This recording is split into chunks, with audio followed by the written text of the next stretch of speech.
Welcome back to The Breakdown, an everyday analysis breaking down the most important stories in Bitcoin, crypto, and beyond. This episode is sponsored by Bitstamp and CipherTrace. The Breakdown is produced and distributed by CoinDesk. And now, here's your host, NLW. Welcome back to The Breakdown. It is Saturday, July 11th, and this is the weekly recap. I think when the story of this week gets written, it's certainly hard not to point to Dogecoin and TikTok as one of the more remarkable episodes, right? You saw this asset, which, as we talked about a few days ago on our show that was all about this, is effectively a dormant meme coin. People were very upset that I called it a dead meme coin. I'm sorry, Doge fans. We can at least call it a dormant meme coin, right? That was pumped in a significant way by a campaign on this hugely viral platform in the form of TikTok, right? This hugely viral meme platform. And we saw significant impacts on the Doge market because meet illiquidity.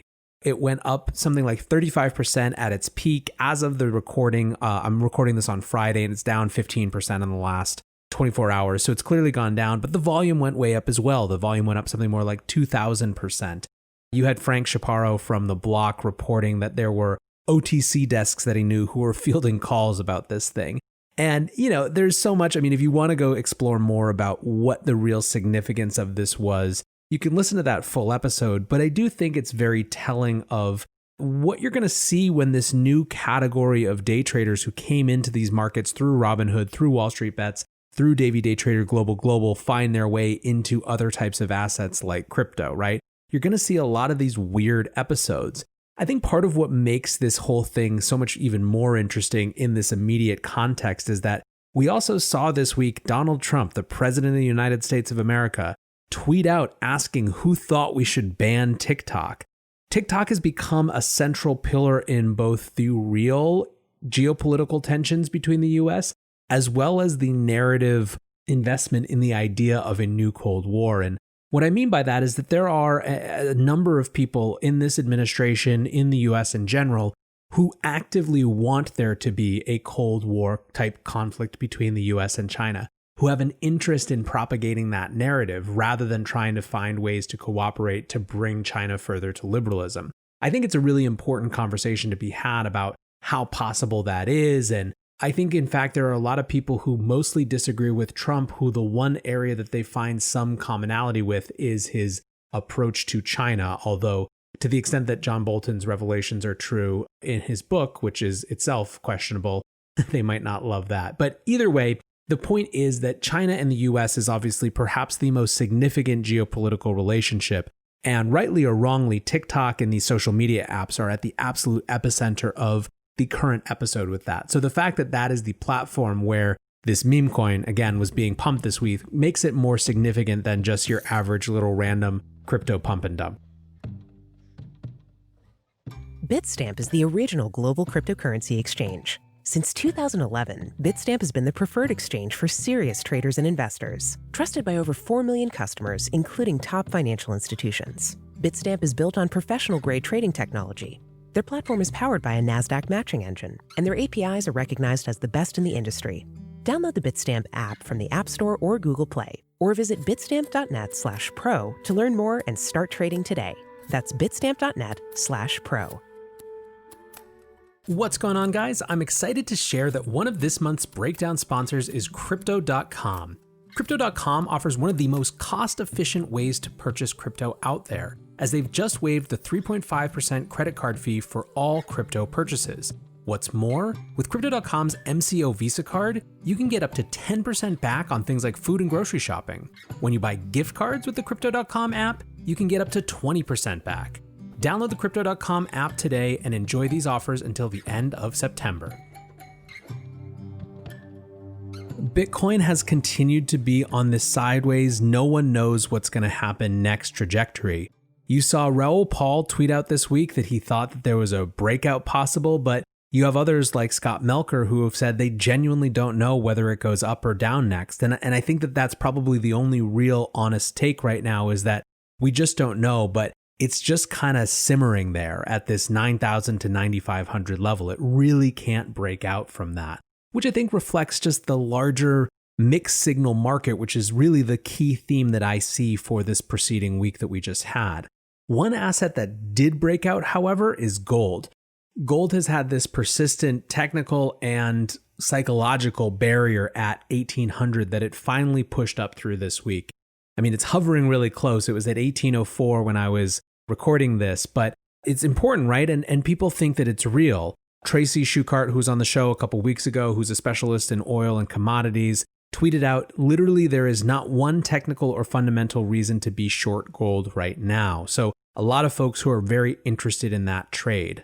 And part of the reason, of course, that gold might have finally pushed through that barrier is, in fact, the mixed signals and starting to be creeping bad signals that we're getting around the COVID-19 crisis. First, in this mixed signals analysis, let's talk about what was good. Jobs this week, the jobless claims report was better than it had been in previous weeks. You still had this enormous more than 1 million new claims, which obviously anyone who's viewing these numbers in the abstract would find horrendous. However, it was a bigger drop than expected, and realistically, that's what the market has been responding to recently, is whether the drop was more or less than expected. Last week and the last couple weeks, it's been pretty anemic, right? People expected a bigger drop than there was, whereas this week, we expected to get to 1.375 million new claims, and instead we were at a much lower number, right? 1.31 or something like that. More importantly, and I said this the other day in the brief, the continuing claims got down to 18.1 after sticking pretty close to 20 million for a really long time. So that's a good signal, right? That's a genuinely positive, or at least directionally positive signal. The other directionally positive signal was that we'd seen for a long time, for the last couple weeks at least, this interesting divergence where the case rate kept going up, especially in places like Texas and Florida, but the death rate was staying really low, if not going down. Earlier in the week, we were at, a couple hundred deaths per day in the US, which sucks. Obviously, these are human lives that shouldn't be trivialized or minimized. However, in some ways, the real question with COVID-19 is how to manage it, right? We're not going to be able to eradicate it until and presuming that some vaccine comes to market. But if we can manage it in some way that doesn't require full shutdowns, that fundamentally changes the dynamic of its impact on the economy and on our lives. Unfortunately, for 3 days in a row now, we've seen deaths up in the 800s, and those numbers are growing most in these same places that were thinking it seemed like that even though their caseloads were hitting all-time highs, their deaths were staying pretty low. That's not the case anymore. You're seeing deaths start to rise in places like Texas and Florida. They're dragging the rest of the country with them, and it's not just those states. It's a huge number of states, really across all geographic regions, although somewhat concentrated in the South.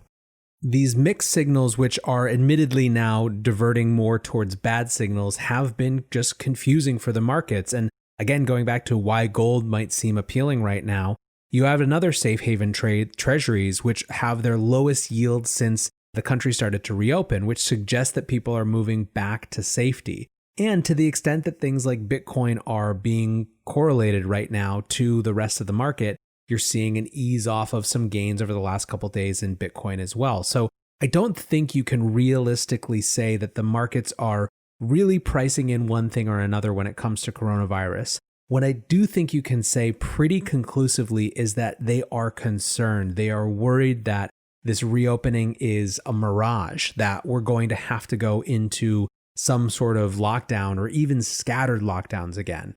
This is exacerbated by the fact that you saw Hong Kong close its schools this week going forward and just added more sort of nervousness there. So all of these things are, again, just affirmation of the fact that the big trade right now is what the hell happens with COVID-19. And at the risk of beating a dead horse, it would be a really good time at this point to throw out the political rhetoric, which has now taken on the I told you so element as well, and instead just focus on the same damn thing we've needed for months, which is increased testing capacity, really good contact tracing that doesn't threaten privacy and civil liberties, and the ability to live and coexist with this virus until we have the solutions to it overall. if we had just been addressing that, if we had just been getting people to take common sense precautions, if we hadn't politicized the issue of masks like dumbasses, maybe we'd be in a different place than we are, but we're not. And so we languish and the economy languishes. And every time we think we're getting back on our feet, there's going to be something else that stops us. So it's a frustrating thing to see. It's a little annoying, I got to tell you. I've said it before and I'll say it again. We are living in the Groundhog Day economy and it sucks. At least we get to hang out together, right, guys? I hope you enjoyed this week's content. There was a lot of fun stuff, a lot of great interviews. Michael Krieger yesterday, Daniel Lacal just absolutely crushing the economic 101 on inflation and what it actually looks like. So anyways, I appreciate you listening and I hope that you're having a great weekend wherever you are. Until the next time, guys, be safe and take care of each other. Peace.